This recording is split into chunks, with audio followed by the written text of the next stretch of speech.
What's up, everybody? Rob Ferretti here. Before we get to today's video, the giveaway for the Germany trip is going to happen tonight at midnight, or theoretically when I wake up in the morning. You're talking by 9 a.m. tomorrow or 9:30 a.m. tomorrow, I'm going to announce on my Instagram account who won the trip to Germany to come for Oktoberfest, to drive the Nürburgring, to drive on the Autobahn, to check out some castles, and just do a whole bunch of fun stuff with us in Germany. So your only chance to get on that trip now is to win this contest because the trip is completely sold out. There are 141 or so spots left at the time of filming. So you have 141 chances. If you don't enter, then everybody else's odds are better. So the worst odds you could possibly have are 1 in 500, or for one entry per 500 total, but it's probably going to end up around 400. So the odds are in your favor. If you want to join us, now's the time. Check the link in the description, superspeeders.com, and you can get either a shirt or you can just get a digital giveaway, and we can donate your shirt to somebody who needs a shirt and doesn't mind wearing Super Speeder stuff. Anyway, let's get to today's video. The scams are endless, right? I've got 2 scam videos coming up this week. One of them, somebody tried to extort money out of me by threatening to kill me. I'll get to that next time.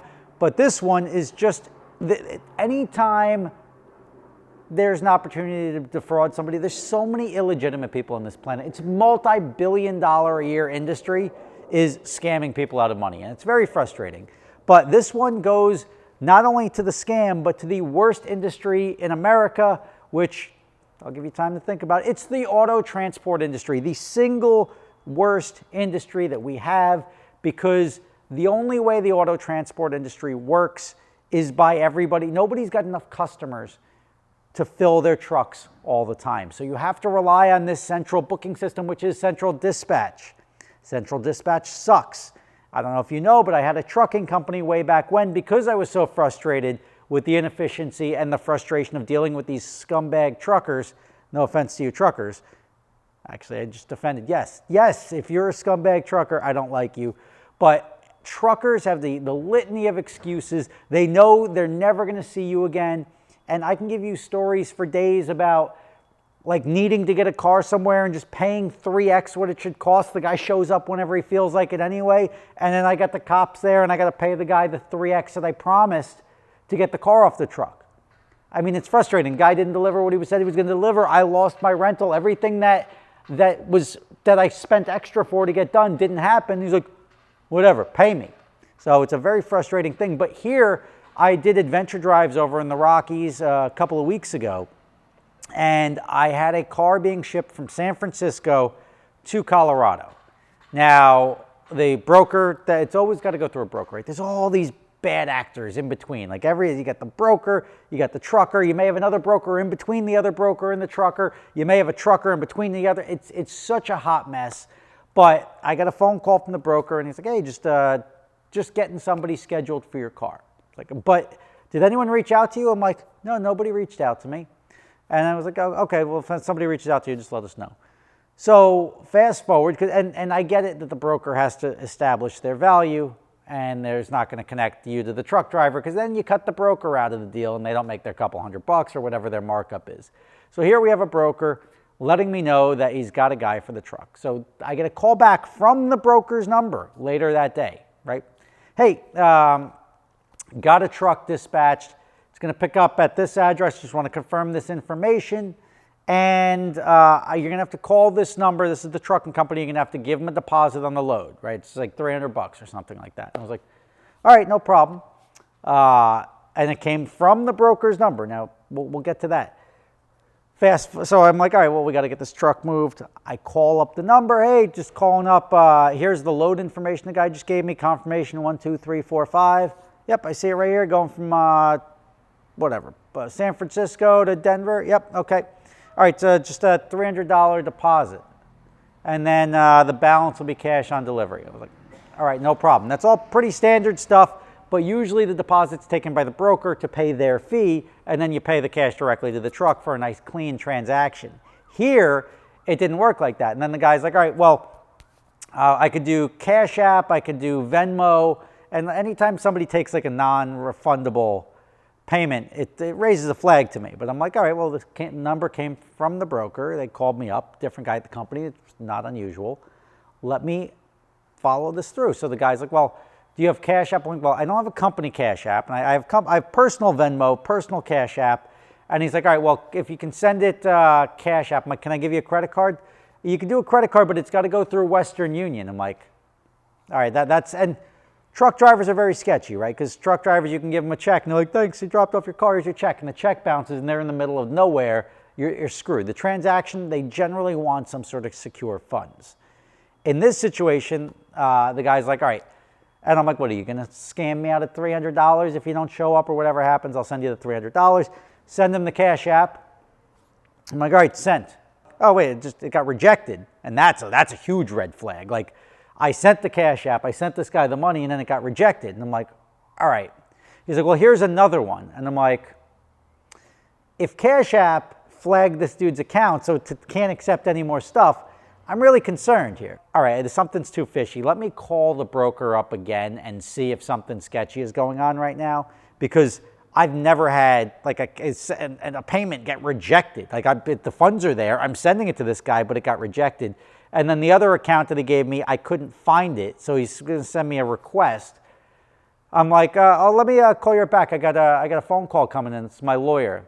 Okay, I'll wait. And I'm like, no, dude, it's my lawyer. I don't know how long I'll be on the phone, so I'll call you back.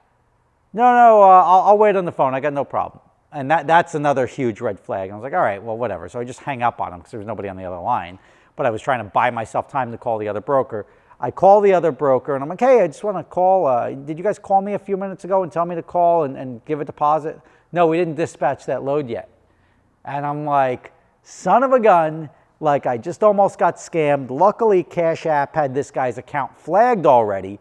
So now I get off the phone with the broker, and I'm like, all right, like I'm not going to leave it there. But now I found out there's a scam going on. And I'm like, how did this guy get my information? And this is how they must work it through Central Dispatch. And Central Dispatch is, as a platform, and this is why I was super frustrated with it at the time, they don't guarantee anything. They're like, we're just a service, we connect A to C, and like, but they don't give the information. They don't let you get, the truck driver get the information of the customer unless they accept the load. So this guy must have called up the broker, accepted the load, and then they have to verify the truck driver's insurance and everything like that. It's a whole nother problem.